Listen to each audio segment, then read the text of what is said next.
আসসালামু আলাইকুম। Team online কোর্সের পক্ষ থেকে আপনাদের এক্সেলের কিছু টিপস ক্লাসে স্বাগতম। এই ক্লাসে আজকে আমরা একটা টিপস দেখাবো, যেটা হলো যে আমাদের এক্সেল শিটে অনেক সময় এরকম একটা রো থাকে, কলাম রো থাকে, কিছু ডাটা থাকে।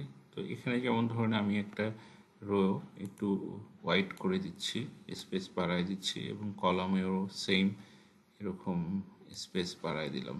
তো এরকম আনইকুয়াল রো কলাম থাকে, সেটাকে আপনি একবারে কিভাবে ঠিক করবেন?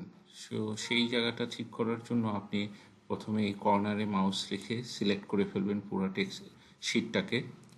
তারপর যে কোনো রোতে, যেমন এখানে সি আছে, সি এর পাশে এই জায়গাটাতে আমি ডাবল ক্লিক করলাম, এখান থেকে কলাম ঠিক হয়ে গেল। এবং এখানে যেমন 9 আছে, এই পাশে আমি ডাবল ক্লিক করলাম, এখান থেকে ঠিক হয়ে গেল।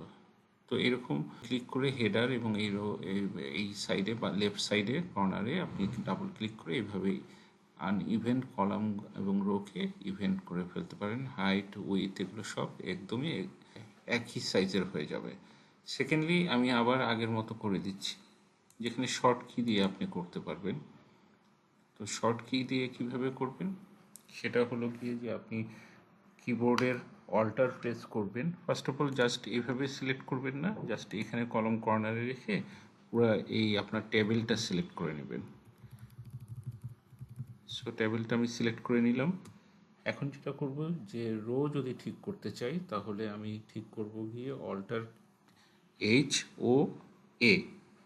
এখন কলাম যদি ঠিক করতে চাই, কলামের জন্য same alter H O I একসাথে প্রেস করতে হবে, তাহলে আপনার এটা হয়ে যাবে। ধন্যবাদ সবাইকে।